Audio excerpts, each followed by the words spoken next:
Ladies and gentlemen, boys and girls, welcome to this, the 1985 finale of Movie of the Year.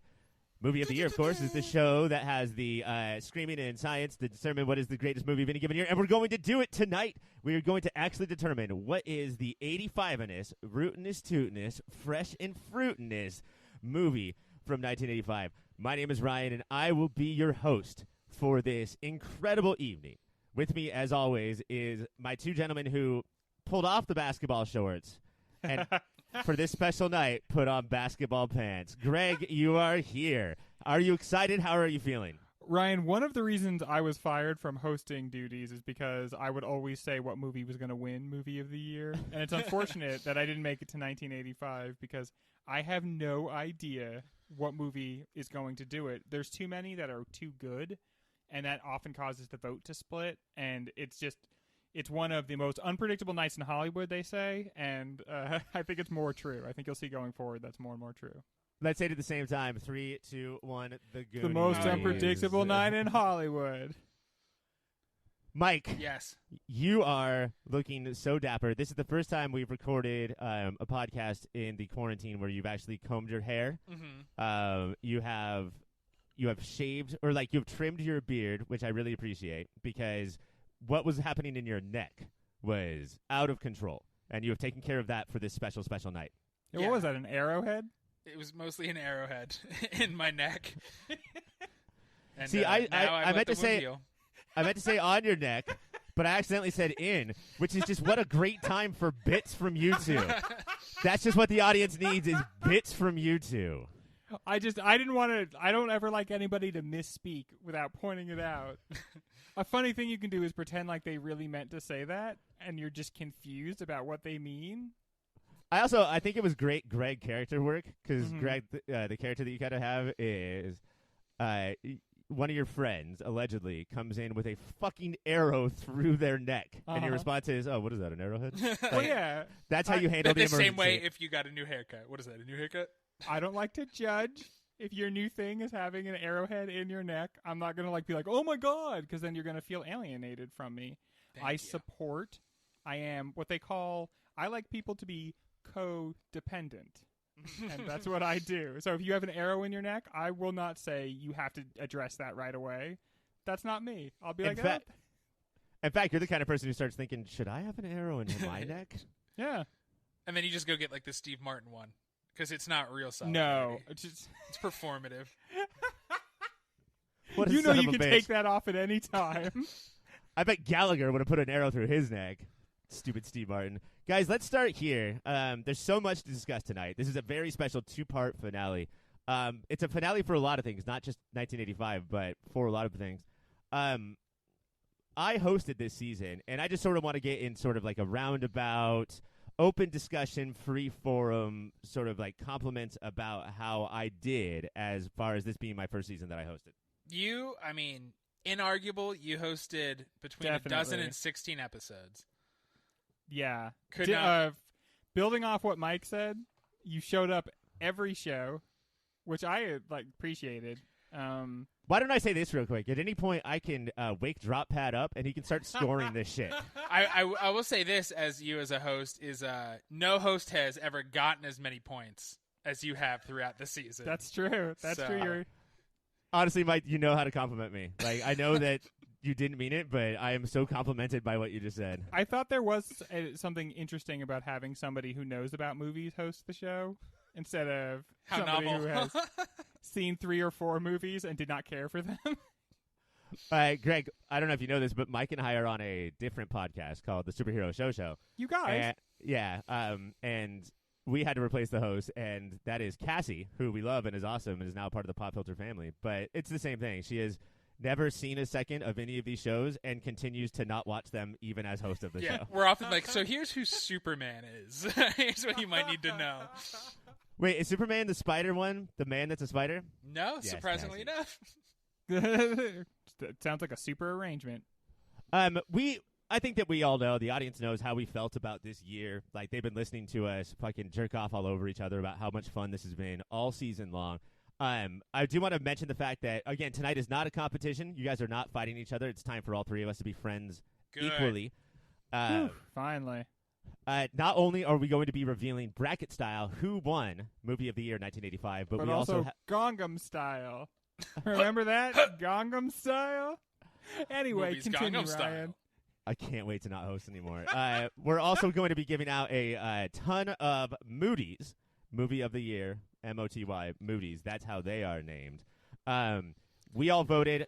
Millions of people across the country voted. We don't know the nominations yet. Those will be revealed to us in real time. But I do have some numbers real quick just to spoil a bunch of shit. I have the amount of nominations that the movies got before we get to the main events. Every movie got at least one, or at least three, actually. After Hours, Come and See, and Mishima got 3 nominations total. That is it. Wow. That's actually kind of surprising, because After Hours was like, I would say one of the weaker movies, but then Come and See and Mishima, those were the ones that we were like, oh, Yeah. cinema's been redefined. But so many of the awards are like just a good old time, lots of Yeah. fun, and those won't win that. Yeah, but okay, like, I'm sure like they probably each got a nod for biggest shithead. There's some fucking shitheads in those movies. Yeah, Just, Remember I mean, the director, like, making us sit and watch something that crazy. Which, that means that all 3 of those movies got fewer nominations than The Goonies, which got 4, oh course. man, and Ron, which got 4. Yeah, okay. See, yeah, The I think that it's if your movie is breaking our heart, then it might not win a ton of awards. The Breakfast Club got 6.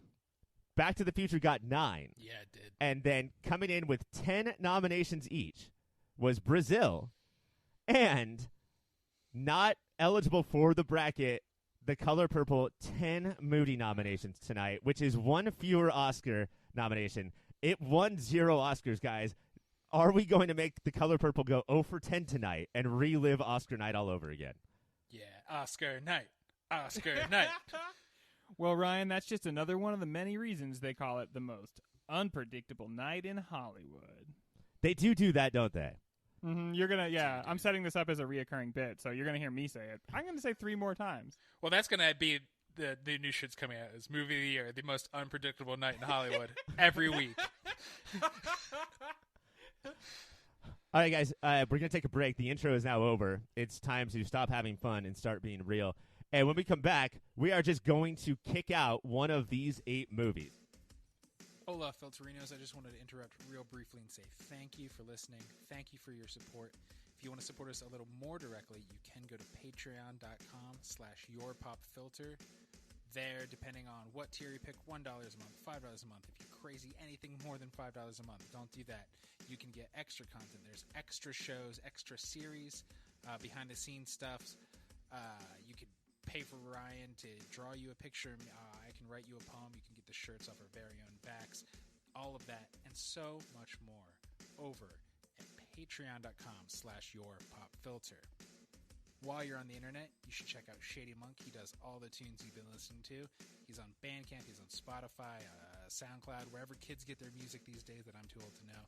Shady Monk lives there. You can probably follow him on Twitter and Instagram as well. That's Shady Monk. Wherever you get music, check him out. Your number 1 seed, after all of this, guys, does it surprise you that your number 1 seed is Back to the Future? That's what we're starting with right now. It makes the most sense because the number 1 seed is often like most remembered and most popular, right? It's not quality. And there's some on here, if they were the number 1 seed, I'd be angry and think it's a bullshit year for bullshit people. But I'm not upset that Back to the Future is number 1. It's so funny to listen to the first episode of this season because all we can do is talk about the Goonies and Back to the Future, and then we'll be like, come and see. Well, I guess that'll be interesting. It sounds cool. We'll check it out. And then now, all the way at the end, we're like, Back to the Future, are we really supposed to talk about this? But yeah, I mean, movies are many things, and this season was a reflection of that. And Back to the Future probably touches as many of the bases of like what makes up a movie as any other one, right? It's probably entertaining in as many dimensions as any other movie. And it's a good time, and it was obviously extremely influential. I mean, Vegas odds would say that Back to the Future would take this whole thing down just based on seating, right? Like, Right. Yeah. otherwise it wouldn't That's have how that the seating. odds work, right? Chalk. Yeah, if we were going to go chalk. And I Children's don't Hospital of Orange County. Shout out. Bitches. represent. Do we have to go to a commercial of theirs? Yeah. It's Back to the Future is going up against the number 8 seed After Hours. Oh, so let's talk about After Hours. It Yeah. came, it did it. It's weird because it was actually in the Mishima Ran category of we've never really heard of this. Like, it's a Scorsese movie we'd never heard of. But it's much closer. Let's not use the term "we" so loosely. I meant me and but- Greg. Anytime I say we, okay. I'm just speaking for Greg. Yeah, And the That's movie hurtful in a dum-dums. different way. and but it's actually much closer to Back to the Future as a film of what it's trying to do versus like the artistic ones we had never heard of. I have to say, After Hours ultimately, at the end of 1985, my feeling about it is pretty much the same as it was at the beginning, which is it just wasn't brave enough for me. It just didn't like. It wanted to kind of hint at making these decisions, like maybe this guy's in the afterlife, maybe this is all, and either like shit or get off the pot. We had movies that were like said, this is an absurd movie, or movies that said this is grimly realistic. This one just felt flighty to me. It felt like it was trying to do things without committing, and it was infused with this really gross macho like auteurs energy of I'm the only person and everybody else I interact with is just like a facet of some type of person. And see, that's so crazy. Like, and it's possible that having seen this before, I knew more to what to expect and look for. But the thing that you just described, Greg, is why I think I liked it so much, because it's for me, it wasn't necessarily like backing Scorsese or saying that he's right, but just watching this fascinating version of like self-discovery of just watching Scorsese do this and flail gives, I think, the movie is such a high interest level and entertainment level that even though it may not have been intended, it's still definitely there.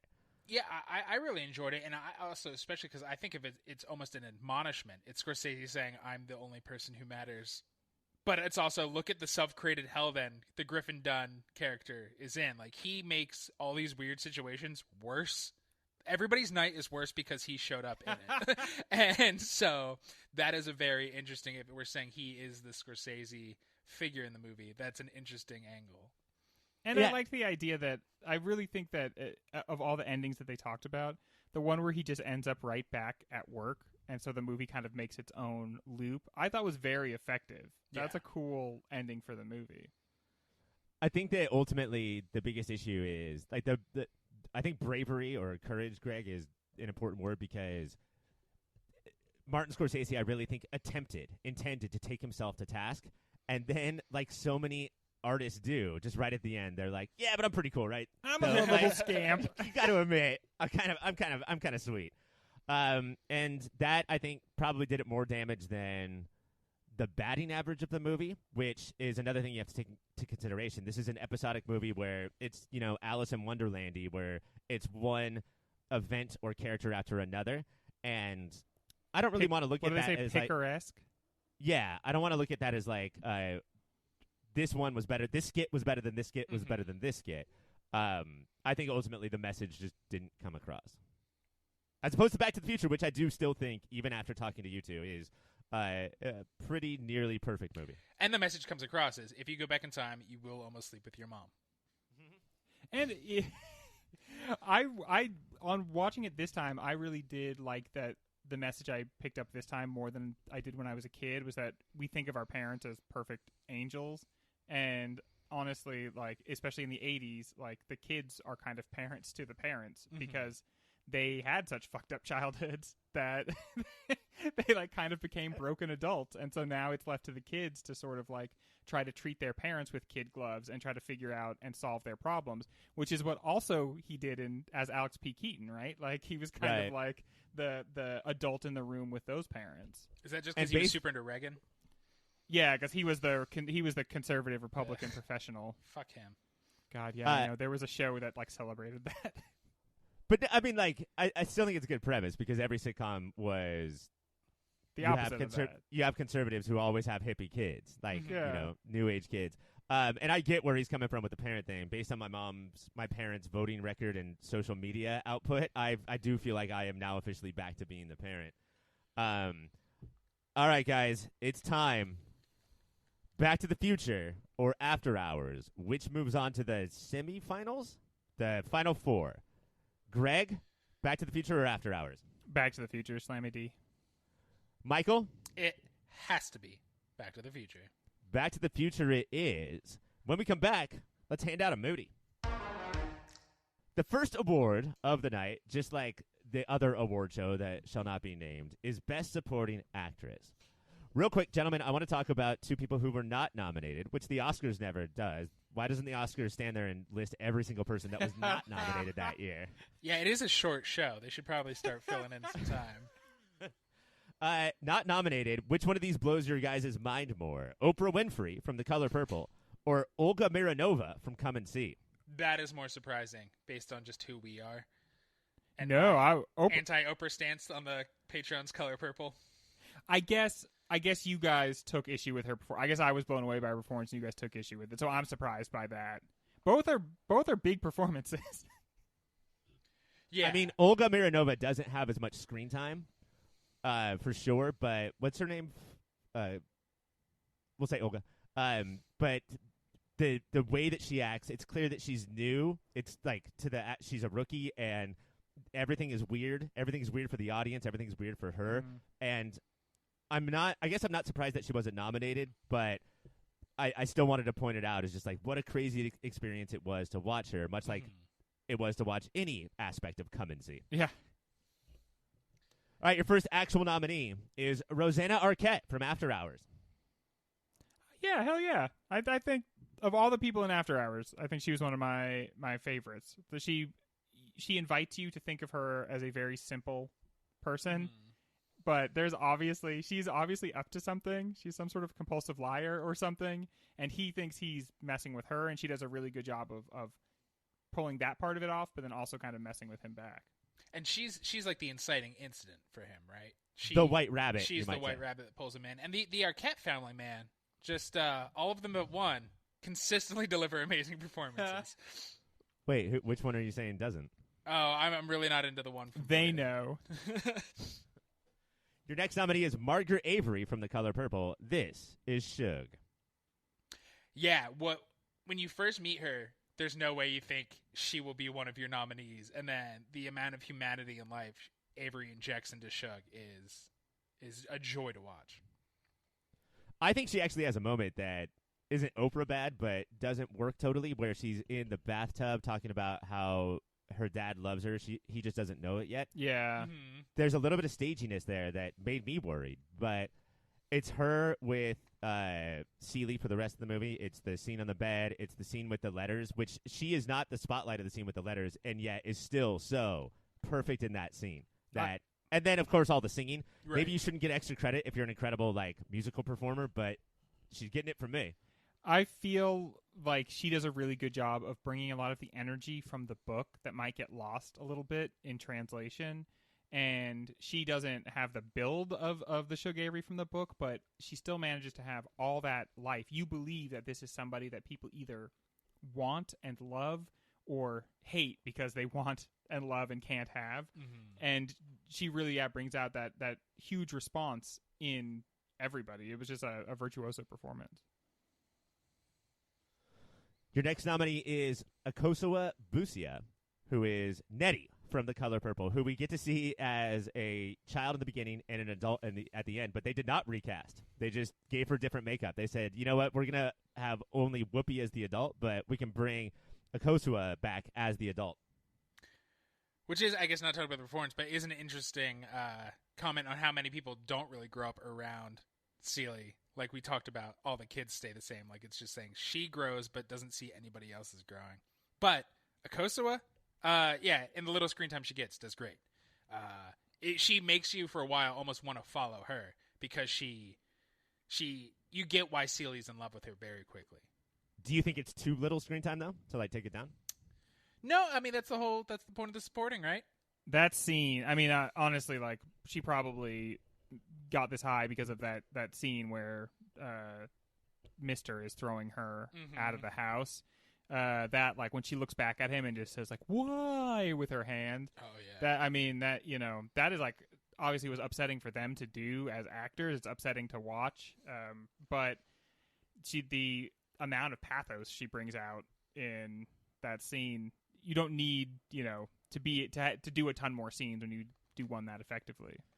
Yeah, I mean, and the award show that will not be named is definitely proof of that. Like a lot of times you can kill one single scene and take the award down. Your next nominee, here we go, guys. It's Mako Harada from Ron. This is Lady K. C? Lady K.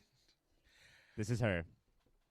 Yeah, I think a great supporting actor role is to be so good everybody's angry you weren't the lead the whole time, and she does that. Like, she is big, but you can tell the character is big. Like, the character is just manipulating the world around her in a way that's mesmerizing. And she has more than just one scene, but the one scene where where her one husband has been killed, and so now she's already insulted and is going to try to align with Hiro, the second husband, or the brother, is just like she's doing so much at so many times, and it feels like a high wire act. There's a part in the middle of it where she's just like screaming angry and suddenly throws back her head and laughs. And it's like, yeah, I think if you saw it abstracted from the movie, it would feel a little broad and a little big. But within the architecture of the movie, it's just perfectly playing in like the energy level of what else is going on. I said earlier that Ron only has 4 nominations, which I think it's very shocking to people who listen to our episode about Ron. And I think part of the problem is that we, and I think Kurosawa, really, as far as like character and performance goes, had an attachment to this one only. She gets the camera left on her longer than any other character. She gets her face filmed even when she's not speaking dialogue more than any other character. Like, this is the one that there's a reason why it all hinges on her and its performance and it's Kurosawa's intention. The rest is just boys being boys. Yeah, when you watch the movie having seen the entire thing, you see that you're being set up the entire time. From the moment you first even hear about the movie, you're being led to believe that it's a different story than the one you're being told. Right. When you watch it having known the entire story, it's so clear it's her movie, that she is like basically the main character of it. It's just within that society, she can't be the main character, so she's not really portrayed as the main character. And the thing I will give to the performance, even more than Kurosawa, is the fact that every single one of her moves is super predictable. You see it coming a mile away, and yet every time she pulls the trigger on the move, you're like, oh my God. We call that the Julie Cooper maneuver. That's from the OC, Greg. Your final nominee is Catherine Hellman, or as I call her, Mona, from Brazil. Oh, the mom? This is the mom. Man, Brazil seems like a million years ago. Yeah. A Brazilian years ago. But she is able to bring out, I think, all the different aspects of what's going on in Brazil, which is that she's an older lady, but she's beautiful. But so she has a little bit of that faded beauty. And if it were just left alone, it would be okay. But it's like stretched and painted and she is at once sort of like a clownish character, but then like so many 85 roles really, but especially characters in Brazil, she also has this really like venomous kind of evil edge to her and like caustic indifference to everything around her, and all of that is like in this one performance, and you can like feel that coming out. Yeah, where the clownishness is like the protection. People don't take her seriously because she's kind of pathetic, but then to exist successfully in that society, you have to be a fucking snake, and she is. I also want to point out, too, that in any other movie, that character would have been Jonathan Pryce's wife. All of the things that she does, it would have been his wife, and then he has to like stand up and be a man and not be whipped anymore. And the fact that it's his mom changes everything, where he's like put upon, but there's nothing he can do about it. And because it's the mom, because Catherine Hellman does such a good job, it feels like since it's the mom, this is the way things actually are, and there can't be a change. You know, like when you're married, you're like, I think I could change life, but if a mom has a real firm grasp on you, it's the reality that you accept. And also, there's like a great like the nanny state, you know, like the state that controls everything and directs your life.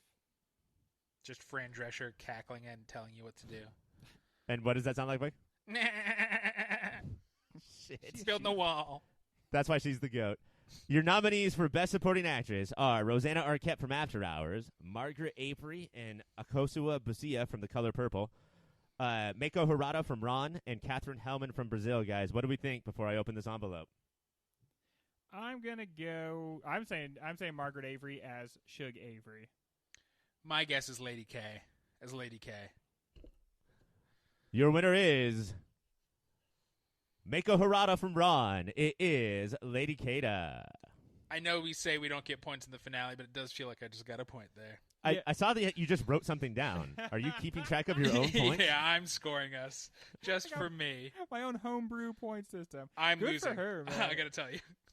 I'm excited. I'm excited that Ron got that kind of representation because I'm not sure how well it's going to do overall with so many good movies, but I feel like this is a major win for Ron as a whole. And it just went 1 for 4 as far as nominations go, whereas Color Purple went 0 for 2, and we'll see if that trend continues. Oh, yikes.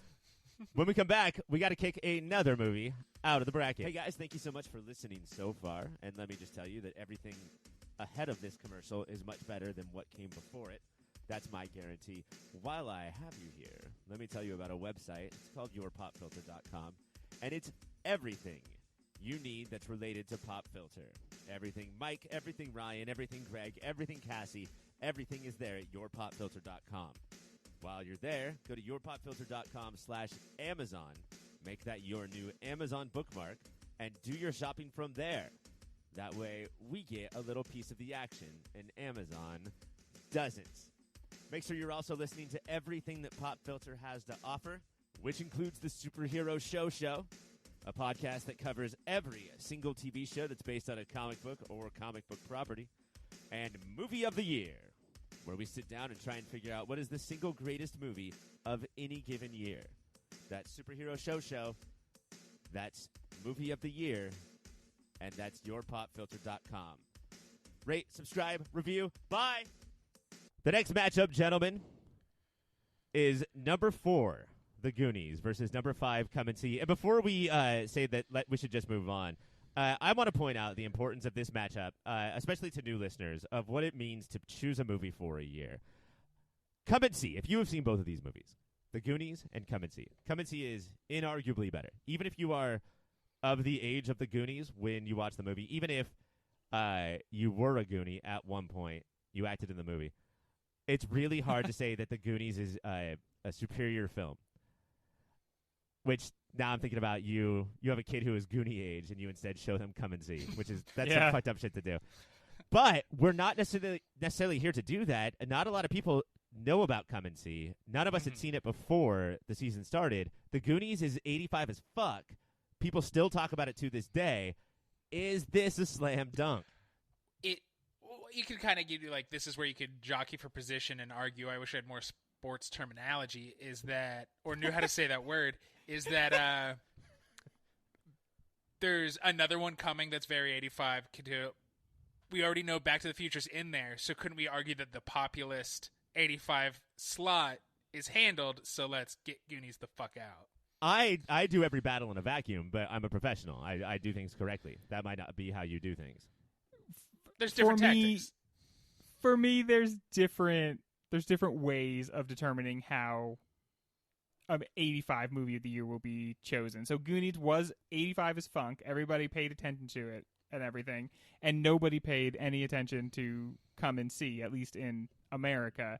But that's, I think, only one of the vectors. I do think we also pay attention to quality, how good the movie is, and it just dwarfs Goonies in that regard. One thing I'll say is it's kind of interesting, Ryan, that you mentioned, like, why would you show somebody who was Goonies age this, like, Come and See? One thing we do have to say with Come and See is there is an ethical dilemma with how it was made, because there is a Goonies age child in Come and See, and they just absolutely terrorized him. And they terrorized everybody else in making the movie. So there is that quandary. Like, I think Spielberg was maybe nicer to his kids than what's his name was to his. Or he was so cruel that they're still scared to talk about what he did to them to this day. God, well, I guess there's a grain of truth to that. Probably those kids do have a lot of stories that are like that. I would like to start that rumor right now. Spielberg mistreated those kids. No, not specifically with Spielberg, but just any child actors, right? Like, maybe we just shouldn't have kids in movies. Maybe like all kids should be played by little adults. Adults in pinwheel hats. I mean, or standing on their knees. Corey Feldman has been open recently, and he was a Goonie. He was Mouth. Yeah. That he has got some stories, most of them about his dead friend Corey Haim, who killed himself because of these stories. So Right, and he was like laughed out of Hollywood for years for trying to tell the stories, right? Like, right. Ugh. So yeah, Goonies never say die, though. Look, I'm mostly asking that question about these two movies, and I think it is an important question in some battles. I'm just not so sure if it is about this one. I grew up on the Goonies. Greg, I think you did too. We are fondish of it. Mike had saw it for the first time recently. Less so, like you do have to sort of lock in as a kid. And I'm saying this about Mike, who's literally currently wearing a Monster Squad hat. This was a choice. This was not an accident. Yeah, I think if the Goonies was better as a film and Come and See was worse, just a little, we could have an argument here. But Goonies is trash. So Goonies has no merit? I don't think so. I disagree a little bit with that because I think Goonies was a movie very specifically made for the kids of '85, and I think that probably even modern kids would still be into it, but certainly the kids of '85 loved the hell out of it. So, like, it did set a target, which was entertain the children of '85, and it did absolutely meet that target. It just also happens to be a bad movie because kids don't have taste. But, like, this idea where you make a kids movie that's, like, for everybody, you can do that. And obviously that's better if you are everybody. But this was not that. It was a movie for stupid kids, and so it made a lot of stupid leaps that only would work for that audience. I sort of think that, and you have to do some, like, metatextualizing here and stuff, but I think that for adults to go and make a movie for kids that kids love this much, and then also, intended or not, is a time capsule to 1985, as much as Goonies is, that is some merit. That automatically makes it not without merit. Yeah, it's worth something. It just also is a garbage movie. And also up against Come and See. Yeah. Which is a wonderful movie. So I'm going to call it. Mike, where are we going? Come and See. Greg? Come and See, Ryan. My vote was, of course, for Goonies, but I have been outvoted. You're a fucking Goonies. idiot. I don't know how much. I honestly don't know how much shit we're going to take for this. Most of the nerds on the internet that would fight us about kicking out the Goonies have probably seen Come and See and understand, right? There can only be one, ladies and gentlemen, Highlander but mostly rules. gentlemen. Come and See moves on. When we come back, the award for Best Supporting Actor.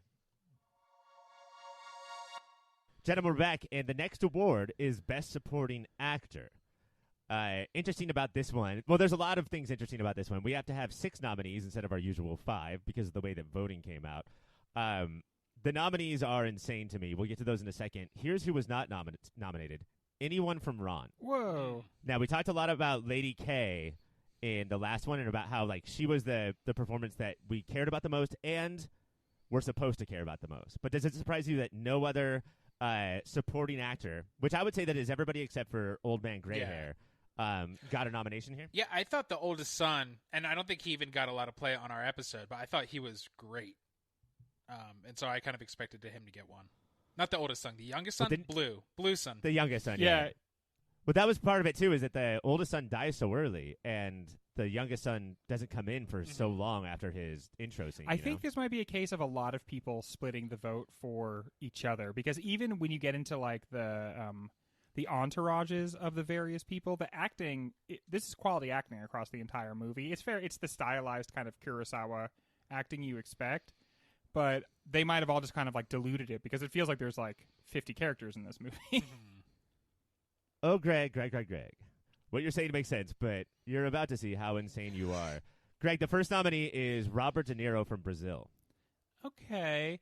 I Robert De Niro, you usually only get the same thing, I feel like, and I've always kind of held that against him. This is one of the roles in which he does something different, and I think he really understood the spirit of this movie. He's not in it a ton, and like the character Henry Tuttle is important, but I don't know that the performance stands out in this movie. I think it's a 1-2 punch of we are just as hypnotized by Harry Tuttle as the main character is. Like, he's such this Robin Hood-esque hero that we're like, yeah, and it is we know what De Niro can do, and he's doing something so different that we're like, wow, look at him have fun in a role. Let's give it to him. And the way that he's doing that while he's ultimately fucking up somebody's life. This guy has not asked him to come in and do this, and he gets in huge trouble because he does.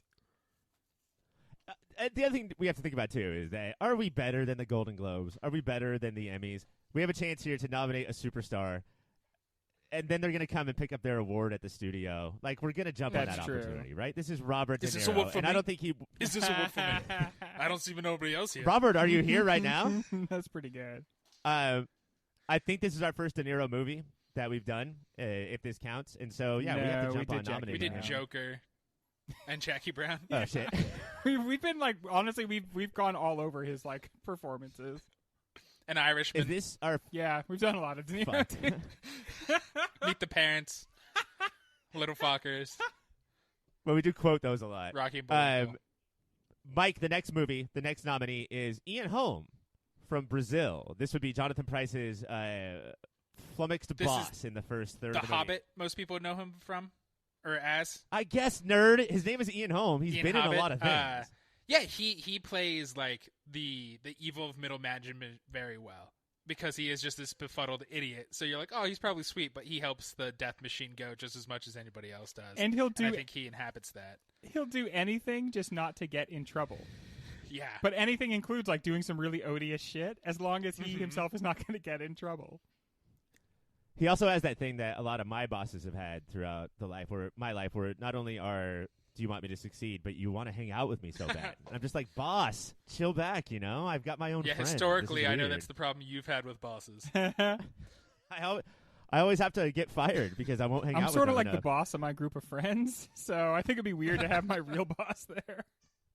Yeah. Greg, shut up. I'm your boss. Greg, your next nominee is from Brazil. It's Bob Hoskins. Okay, I see what we did here. We went a little overboard. The acting in Brazil is very good. Bob Hoskins, I think you can't have Bob Hoskins without the other guy, and I'm really hoping the other guy didn't get a nomination. Yeah, then it's two upper butts if the other guy got one. They are. We have 6 nominations, all from Brazil. Is that true? No, we don't have time for 6 Brazilian nominations, Mike. That's insane. Nobody wants to hear us wax about Brazilians. I was joking about De Niro getting a nomination because we're starfuckers, but this is clearly the case of, we know Bob Hoskins' name, even though the guy next to him gave the exact same performance with the exact same amount of screen time. Yeah, but anytime I see Bob Hoskins, I think of Roger Rabbit and Hook, his 2 greatest performances, and so he's always going to get an award. Mermaids. Also, he died like in the last couple of years, I want to say. Hard to remember. Everybody's dying, but so I think he might have got a little sympathy for that. In this nomination? Because he might have died a couple years ago. Okay. You asked for an explanation, Ryan. I know. My problem is that I read the nomination and then I pause. And I should not do that. Mike, the next nominee is from Back to the Future. It's Christopher Lloyd. Okay. Yes. He's not in Brazil, so that gives him a 1-up there.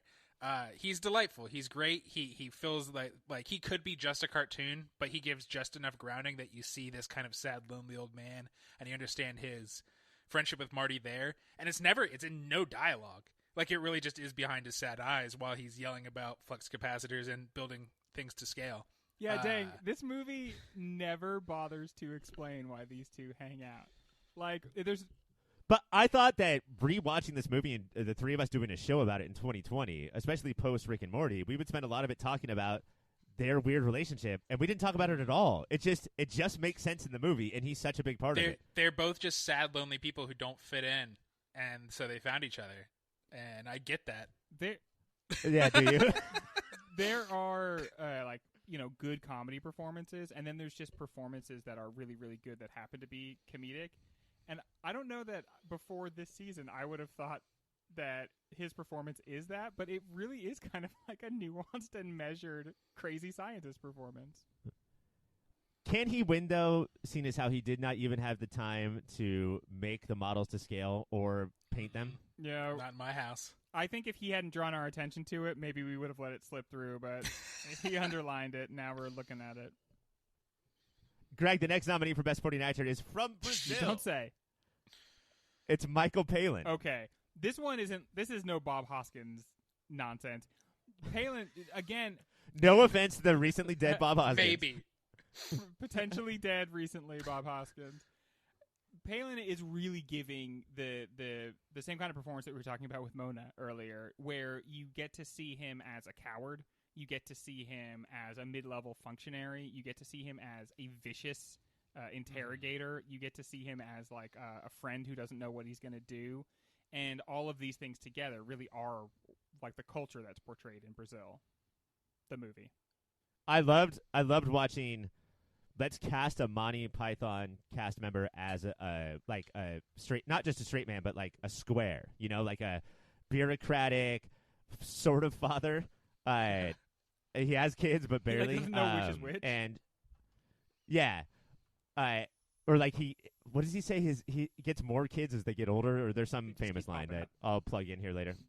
But yeah, like he didn't do funny walks. He didn't talk to dead parrots. He just played that sort of person who looks normal on the outside and you trust on the outside, and then he's just a fucking terrible piece of shit. I mean, that's why putting a Python in that role is perfect, is because watching any of their stuff, it's obvious they have such a disdain for normies in normal life that it's like, don't be silly, just use that disdain more of a scalpel than like a bunch of rubber chickens. And it worked very well. Your final nominee for Best Supporting Actor, I guess this was a surprise, but if you think about us recording the show, we did have a lot of things to say. It's Ke Huy Quan from The Goonies. It's Data. Yeah. It's Short Round. He is nominated for Best Supporting Actor. Mike, what do you think? I think he's the best part of Goonies, and I think if you haven't seen it in a long time, you would like roll your eyes. But watching it, what he does as the most cartoonish character that could have been awful in so many ways, he injects so much grounded humanity while he's attacking people with chattering teeth on springs. If every kid that was in this movie had like the patience and the calmness to like hit his marks that this actor does, this movie would not just be for children. It would be like still regarded as, one of the great kids movies because it's good for anyone who watches it. He's the only one of them who doesn't act exactly like a child actor would. And that's what makes the performance. I think probably he got the votes in part because he stands out so much. He's surrounded by people who are screaming at the top of their lungs as fast as they can, and he's actually like bringing out the comedy in the lines. He made his chattering teeth part of his weapons, not part of his actual chattering teeth, is I think what you're trying to say. The other thing I want to bring up, too, is that The Goonies has an SNL ending, which a lot of movies do. I watched a movie last night called Bill and Ted Face the Music, and it has an SNL ending where you just have all the main characters there at the end, and they all hug and like congratulate each other on making the movie. Yeah. The Goonies has one, and it's always cringy as fuck. It's always terrible. And Data talking to his dad is the least cringy part of that thing. If you can do an SNL ending and not make me want to throw up, I do have to say, though, there throughout the whole movie, you're like, is Data racist? And if they didn't have the parents come in and they also are gadget people for some reason, then I think that the Data might get away with not quite seeming racist. But just the idea, if he's into gadgets because he's a kid who's into gadgets, that's one thing. If he's into gadgets because he comes from like a family of gadgeteers, that becomes questionable. Well, that is their last name. His name is Data Gadgeteer. So. And the question actually is, are the filmmakers racist, and that's why they created Data, right? Or Data. Not is Data racist. Yeah. Nobody thinks that he actually is a supremacist. Well, the things he says about other races is not comfortable in all the cutting room floor. Yeah, those are some weird scenes. So Christopher Lloyd from Back to the Future and Ke Huy Quan from The Goonies. Those are the two nominees not from Brazil. From Brazil, we have Robert De Niro, Ian Holm, Bob Hoskins, and Michael Palin. Guys, where do we think we're going? I think I know what movie's going to take the whole thing down. That's what I think. I say Christopher Lloyd. I think Michael Palin. All right. And your winner for Best Supporting Actor is Michael Palin from Brazil. Mike, you're good at guessing. I'm good at guessing. Only on Well, things that I don't gave him all matter. the answers before this. That helps. Yeah, it's. I think it's really surprising that he was able to fight through all of those other Brazil nominees. Like, that's crazy. I would have gone with Christopher Lloyd for sure. But congratulations to Michael Palin. Come and pick up your award whenever you can. When we come back, let's kick out another movie. Your next matchup is the number 2 seed versus the number 10 seed, which means right away, this didn't go chalk, and we have proof. The 10th seed snuck into the Elite 8. That 10th seed is Mishima, A Life in 4 Chapters.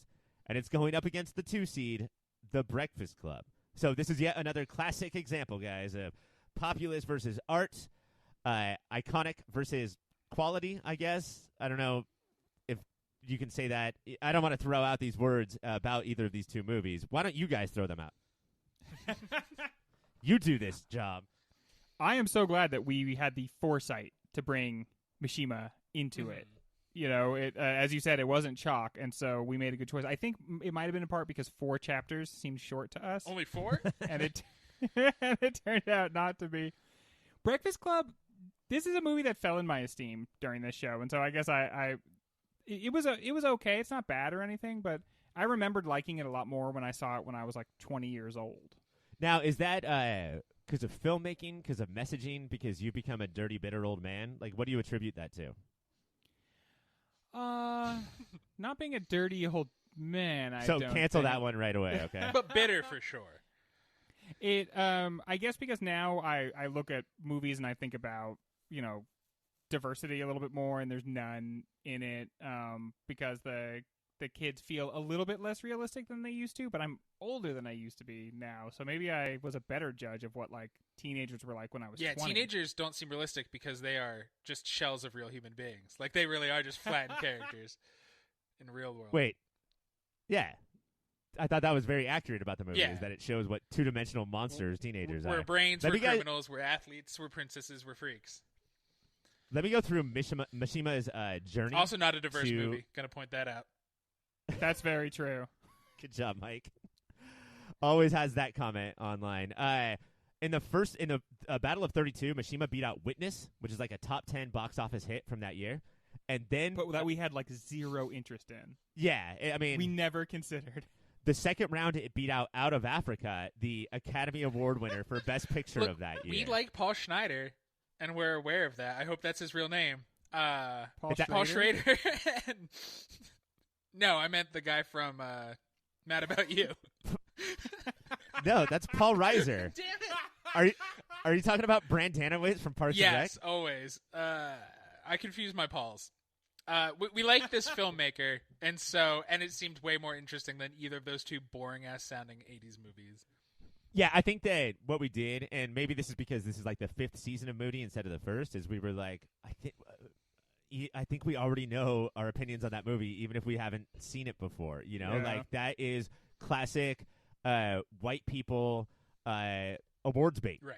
And are we going to just sit there and like during the episode that we cover it, just be like, it was that, we were right, and this gave us a chance to not say that. And that doesn't mean that not like any movie that feels like that is going to get kicked out. A lot of them will make it in, but these two specifically were like, nah, bro, not right now. Especially because even though they were award baity movies, they did not define 85 the way some of our actual ones that made it in do. So they were also forgotten and uninteresting. So get the fuck out of here, Witness Out of Africa. And now I think we're more adept at seeing movies like that coming. You know, like, I mean, I think no one was surprised by Green Book, but we were like, oh man, we don't want to watch this movie. And then we did, and it was such a drag. And Out of Africa had like big Green Book energy. BGB. Yeah, I mean, it's a 3-hour movie about people being white as fuck. And like we talked about in the Color Purple show, like they sent them to Africa to just be as white as possible. You know, like that's what the movie is. So we have Breakfast Club versus Mishima. How are we feeling about Mishima right now? Do you guys think that even though our stock may have dropped on Breakfast Club, was Mishima good enough, as not iconic as it was, to maybe take this down? Yes. Yeah. Mishima is one of a handful of movies, and I mean that like to indicate that there are actually a lot of them that I feel like changed my life from this year. It is so good that even if you don't know about the story that it's telling you, if you're not even familiar with the director, you don't watch a lot of movies that have subtitles, like no matter what, I would recommend this movie for everybody just because it is such a crazy different experience, and you really do like go through an emotional experience watching it. Yeah, the way he blends the quote unquote like present plot, and there's like a thriller aspect to that, something's going to go down, and flashbacks and fiction that the star of the biopic wrote, and like just harnessing the themes of this guy's life and what he's writing into one coherent thing shouldn't have worked, and worked so well. Yeah, I don't know.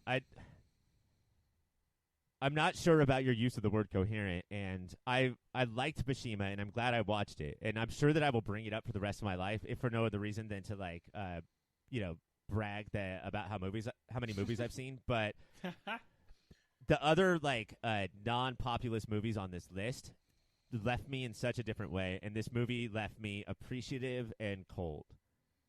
And so it isn't as, I don't think I'm as high on it. And I think we talked about this on the episode, but as you guys are, it is sort of an experiment that I'm so glad happened, but was not 100% success rate, is what I would say.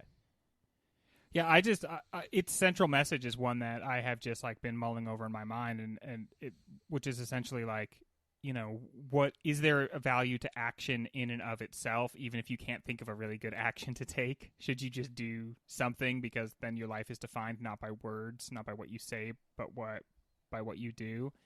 And how profound that message is has been like revealing itself to me. So I think part of it is I didn't just like Mishima. It actually kind of like stayed with me, and I still feel like things I've been reading have been in conversation with it. See, that makes me lower because I think Christopher Nolan's Batman movies covered that same thing, but like with a bigger hook. So it's been done, Greg. It's been done, and it's been done better, and it's been done with Batman.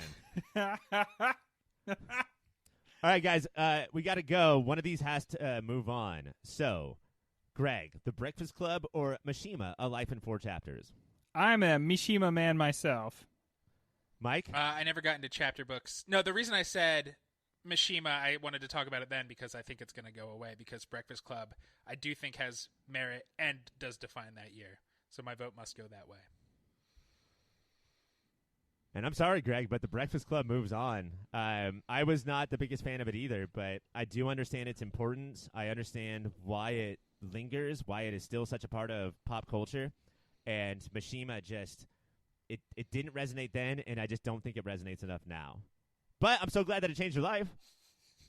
It changed my life. It's a loser movie for losers. All right, fine. We'll make it Mishima. All right. You had the power to do that, Ryan. You could have done it. You did it. Breakfast Club does move on to the final 4, a movie that none of us really like. When we come back, let's give out an award. Well, that is very, very funny, or very sad, and perhaps now you have something to think about, or very problematic, and perhaps we have something to think about. But in any event, I'm sure you have some reaction to what you're listening to. So why not check us out on the social media? You can go to Instagram or Twitter and find us at YourPopFilter. Email contacts@YourPopFilter. Hey, everybody. Keep watching them movies. Guys, it's time to hand out more awards. These, I would say, are the 2 most important awards of the evening. And so let's put them in the middle when no one is paying attention anymore. Are we eligible? Can we win any of these awards? Actually, the awards are biggest shithead and character you most want to hang out with, and I feel like we should be taking both of those down. I quietly give these out every week. And still ask us to come and pick up our trophies? Yeah. Biggest shithead, guys, we famously, Variety talks about it all the time, we don't do best villain. Because that's whatever. That's too predictable, Ryan. And this, as you know, is the most unpredictable night in Hollywood. There it is. For those of you playing Fantasy Moody Finale, if you drafted Greg, you are crushing right now in that particular stat. Mike, I'm going to go to you. Good. Because you're less likely to say that thing again. I don't even remember it. What is the difference between villain and shithead? And may I remind you of Ellis from Die Hard? Yeah, Ellis is not traditionally the villain. He But Well, he there's is, a terrorist in the movie. yeah, who there- could, when there's a terrorist in the movie, another character probably will not be the villain.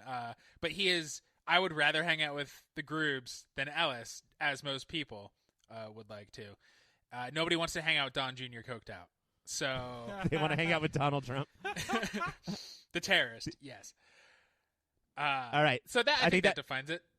I think it was perfect, and I tried to stop you, but then you continued on and made it less perfect. Your first nominee, Greg, is from Back to the Future. It's Mr. Strickland, the Dean of Discipline. Yeah, this for me, this is a little bit of a tough one because he's just trying to do his job to a point. It's when he starts with the like you're a loser just like your dad. Is this good pedagogy? Is this how we're speaking to our students? He didn't learn that in a school. Is this? I mean, is he fostering a growth mindset here by saying you're a loser just like your father? I just don't scaffolding. know. Where's the scaffolding? Yeah, it's bad. It's bad praxis, is what it is. So I wouldn't. If this guy were at a conference, I would submit this comment on his presentation. Is he a shithead, Mike? Yeah, he's a huge shithead. He's bald. Duh. Move on. All right, just eliminated most of our listeners. What about Jack Lint? Already has an award tonight, Mike. Can he win a second one here? He's from Brazil. It's Michael Palin. Yes, he is also a shithead, not just a great supporting actor. He, for all the reasons that he's cowardly and a bully, he is like weak and evil, all wrapped up in one. Like those are two of the worst things you can be, and he's both at once. And anytime somebody's main motivation is to not get in trouble themselves, they're a bad person. Also, I mean, he literally tortures people, right? And there's that. That's his job. And when it comes time to torture his friend, he's like, "Oh, I wish I didn't have to, but what are you gonna do? It's a living." That's shithead behavior, folks. As far as Brazil goes, is he the villain? Is this a shithead villain combo? No, The problem with Brazil is that the villain. It has become it is you. It's inside all of us, but it's become so diffused, right? You can kill the guy who comes to report on your ducks, but they're just going to send another one the next day. You'll never get to who you're upset with, and the people that you can get to, they can't help you. That's what we mean when we say systems are broken. Yeah. Oh, I get it. Greg, the next nominee is Miss Millie from The Color Purple. Oh shit. Fuck. I have to say there's a really good chance that Miss Millie is going to take this just because of the moment here. And I just want to it's 20. I just want to point out that we are not even allowed to go into how bad Miss Millie is because we're white dudes. The only thing worse than white women. But she definitely distinguishes herself as just simply so awful. She's whiny at the same time. She's brutally cruel, and she refuses to see how terrible she's being at any moment, and that just feels like a real snapshot of a certain type of person nowadays as well. It sounds like a real shithead. Sounds like a real shithead, Ryan. Mike, the next nominee, and remember, Greg said no one's going to be worse than this person, Miss Millie, is the Nazi with a loris from Come and See. So, the Nazi with which Nazi is that? Specifically. There's a Nazi who has a loris. He's the only Nazi in the movie that loris, has that big-eyed mammal freaky thing. Yeah, that guy freaks me out. You have a freaky pet. Get out of here, you shithead. Also, Nazi. All Nazis are shitheads. There's never been a good Nazi. There will never be a good Nazi.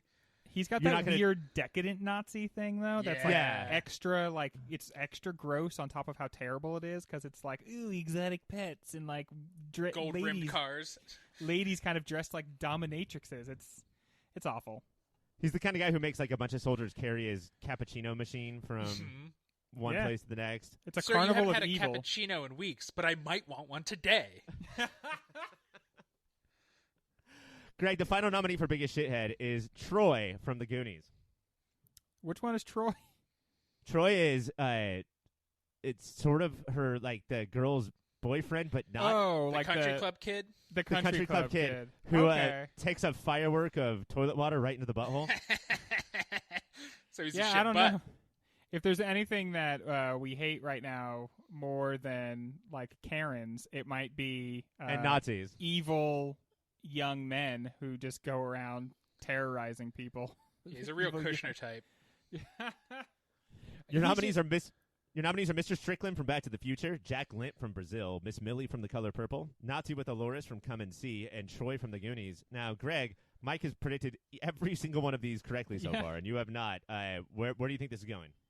I'm gonna say Miss Millie, Ryan. Miss Millie's final answer. Mike, you can still say Miss Millie if you think that is correct, and I will give the points to you. I do think it's Miss Millie. I also want to point out that Biff is not on here. We decided the shitty principal is more of a shithead than the butthead rapist. Well, that's the villain thing. He's the villain. Yeah. All right, but yeah, Miss Millie's it. But big shithead energy from Biff, nonetheless. Your winner is, for biggest shithead of 1985, it's Miss Millie from The Color Purple. How could it not be? She beat a Nazi, everybody. She beat a fucking Nazi. Well, we all know whose side she would be on if she was in the Come and See village. Yes, we do. We have proof every day of our lives. The next award is character you'd most want to hang out with. This is a weird award every year. I never know who's going to get nominated or why. But here we go. Is the Loris... Like, that Loris is not... He's not a Nazi. That's not a Nazi, yeah. No, Yeah. Nazi by association, my friends. You don't hang out with a Nazi that long without getting some of the traits. That's a great name for a game show, Mike. Mike, the first nominee is Harry Tuttle from Brazil. Yeah. If you want some chaos in your life and some adventure and to believe you're fighting the good fight, hang out with the Tuttle type. Okay, so you have a whole tagline ready for this person.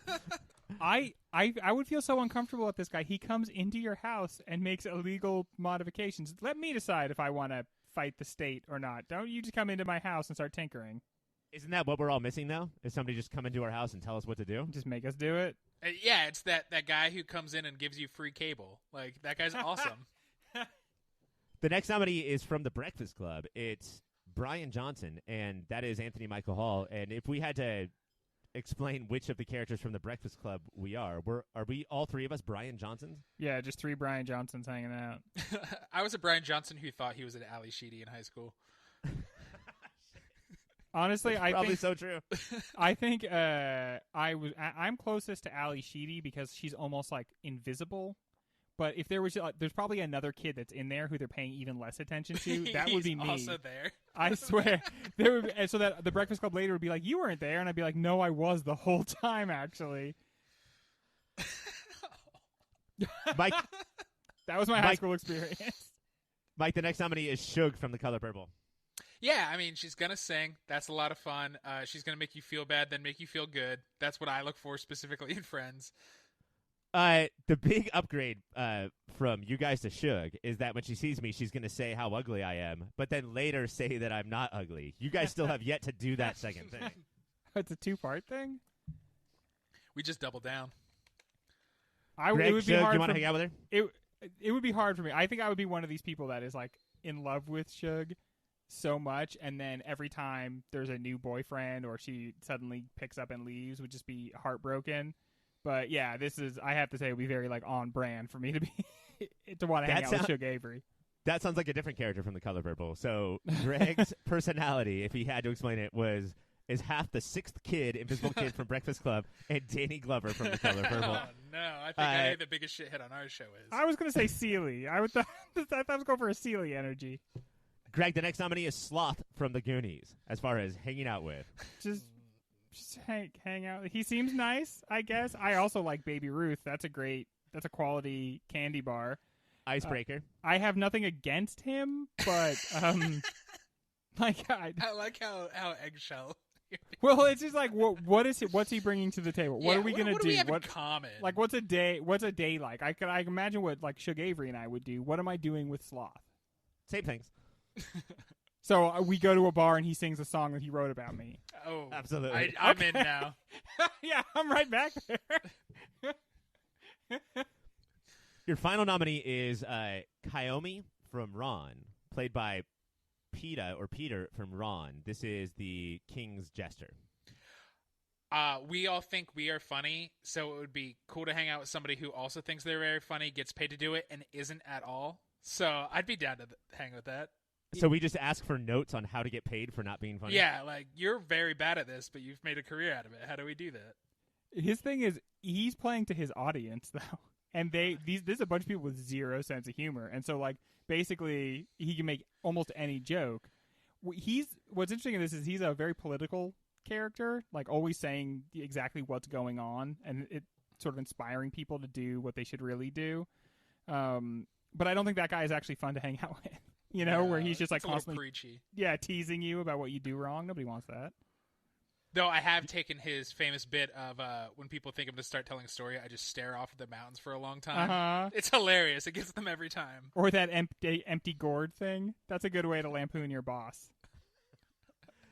I'm assuming that I'm Mike's boss. Anytime that Mike talks shit and then somebody goes to kill him, I will shoot an arrow right into that person. That's the kind of boss I am. He fucking just shot that guy with. He looks and then so looked cool at everyone too. just like, stop. Yeah. You stop doing that. Your nominees for character you would most want to hang out with are Harry Tuttle from Brazil, Brian Johnson from The Breakfast Club, Shug from The Color Purple, Sloth from The Goonies, and Kiyomi from Ron. Gotta be Shug. Mike? Yeah, that's the only actual one. Yeah. Your winner is Kiyomi from Ron. That is who actually won the award. How did that happen? But I do want to point out that The Color Purple will not be going 0 for 10 tonight. Miss Millie won Best Shithead. Oh, my God. It at least has one award. We're going to take a break, and when we come back, the final battle of the Elite Eight, Brazil versus Ron. Your number 3 versus your number 6, Brazil versus Ron. We've had so many different types of battles, high seeds versus low seeds, populace versus art. Guys, this is the first one that has pained me on both sides. This is the one that's like truly fuck this, fuck our lives. Yeah, this is the first really, really tough one. So it's Ron versus Brazil. And don't tell me where we're going. I'm going to ask you that later. Yeah. What I'm going to ask you now is, like, how are you very generically feeling without giving anything away for, like, 6 to 7 minutes? Both of these movies are among, like, the 4 that would have been the best, I feel like the best movie I had seen for movie of the year. And it just, I don't know what it was about 85. I think it's probably because I grew up in the 80s, and so now I understand as an adult when I look at these movies. I understand more about what they're saying, because I experienced the 80s. Now I can look back on it. But I don't know how much Ron actually has to say about the 80s. It's like my only Kurosawa, and I would still manage to call myself a fan of Kurosawa, I think, based on it. But where if Ron isn't specifically 85, it's so timeless that it still vacuums up a lot of things wrong with 85. And with those 4, it does seem like they all kind of straddle the line between this is a fun popcorny movie and we're going to brutally comment on what's going on in a way that it feels like you can't anymore. Like the Hollywood machine wasn't fully like chopping things up. Like you could make a fun or interesting artistic movie that had a message that was political. Based on that dumb bullshit that Mike just said, this is our final 2 is what I feel like. Like this is going to be such a bummer. And I'm not saying that either one of these is going to take the whole thing down, but what Mike just said is what we're looking for all the time, right? Like that is the perfect mixture is what these 2 movies have of popcorn, of timelessness, of its time. I mean, when we talked about Ron, which takes place in the 1400s? Mm-hmm. Probably the 1600s. 1600s. We also talked about how much we learned about 2020. Yeah, that's true. And it was made in 85, you know? Like that's some crazy shit. An old man doing everything he can to retain his power while at the same time not wanting to take responsibility for what he's doing and then wanting to be celebrated when he's actually a monster is not something that we can identify with right now, probably, right? No, I can't think of anything. It definitely has that after-hours Scorsese thing of it's time for me to reflect on the person I am and the filmmaker I am. Mm-hmm. You know, Ron is definitely doing that. And it was so epic and so sweeping. I have to say, for me, it was a little less enjoyable to watch it in the act of watching it all the way through than Brazil is to watch Brazil all the way through. Well, Brazil, we have those buttons as individuals and these days as a society that we like dystopia. And apparently we like cutting because the closer dystopia is to actual normal life, the more fascinated we are by it. Like it's sci-fi, but not, and how interesting that is. Yeah, I mean, I think that's a great point because we like watching dystopia. We like looking 18 months into the future, but then also seeing like what creative ways they show that, like based on if I extrapolate real life to this point, I'm going to get here. And so that was all great. But then we also had the added thing of the Monty Python off the wall. That's going to be in here too. Right. And so it really scratches both those itches that you would need. That if a typical filmmaker and screenwriter was going to make Brazil, we're not getting it's not just that we're not getting these flying angel samurai fights. We're also not getting necessarily the tiny car that turns out to be in part of a model of the entire city. There's so much here that is it's what we know because of our dystopian, past as far as fiction goes, and then also so much more new. Mm-hmm. For me, I think a lot of what it has to do with as well is just how much it speaks to like my own personal experience, and I feel like Brazil, because it's more in line with, I don't know, like you said, 18 months ahead, and it talks about the absurdity of fascism, which I think is like an important notion, is that fascism doesn't always try to make itself just look cool. Mm-hmm. Often it is like almost as intentional by design. It is kind of absurd because that absurdity allows us to not take it as seriously as we should. And I think that message, whereas I don't feel like there is an absurdity to what happens in Ron, but it's not in the same way that like the point of absurdity.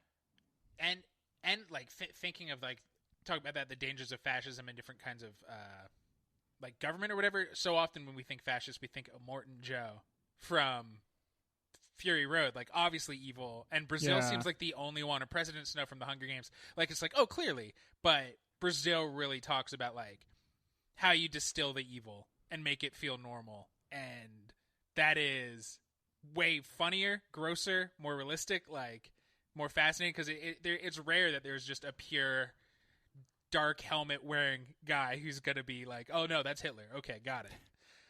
More fascinating. Mm-hmm. I think the key is, like we're seeing now and we've seen in other wars, the key to fascism taking over is the baby steps it took, and no one was willing to step up against a baby step or willing to notice a baby step. Mm-hmm. And you can feel that in Brazil, as opposed to, Mike, when you said dark helmet, there was a time when the Empire in Star Wars hadn't taken over everything, and it didn't seem like it wasn't just all in one day, It's just like, yeah, it's fine, yeah, it's fine, yeah, it's fine. That's how this shit always works. Yeah. It's really more of a moray than a law. It's more just an understanding. I mean, it's just because no one's done it before. How much bullshit is just run on understanding. Yeah. I got to do it, guys. This is the hardest one so far. It's Brazil versus Ron. Greg, what are you doing? Yeah, definitely the hardest one so far. But for me, Brazil just edges it out, and it really is just edging it out. But I'm just gonna edge here. You're an edgelord. I'm an edgelord. Yeah. I think because Ron is so timeless, and Brazil also obviously has timeless issues, but hits 85 right in the jaw, that it has to be Brazil. Not that it matters, but I totally agree. I loved Ron. I loved talking to you guys about Ron. We got to do Kurosawa on the show, and that is probably something that we're never going to be able to do again if we stick in the time realm that we have talked about. But he is now gone, and Brazil moves on. Wow. I think that's the show. Mike, tell us about some commercials that listeners have heard throughout the show. Yeah, You've heard Greg talk about something, Ryan talk about something else, and me do. That's right, a third thing. You loved it. You hated it. They're done. Greg, tell us about next week on Movie of the Year. Next week on Movie of the Year, we are going to bring it all the way down to just one movie, and that movie will stand as 1985's Movie of the Year. Unless something unpredictable happens, and gentlemen, as we all know, it's the most unpredictable night in Hollywood. Those movies, Greg, that you're talking about, it's the 3 B's and a C, which is what I call a date on a Thursday night, if you know what I mean. I don't, and I'm not thinking about it. And I don't want to. Yeah, keep going. I told you guys before the show what that means. You've already forgotten what that means. I forget the beginning of the show. It's Back to the Future and Brazil and Breakfast Club and Come and See. Those are our final 4. Only one of those can be the 1985 to see you next week, guys.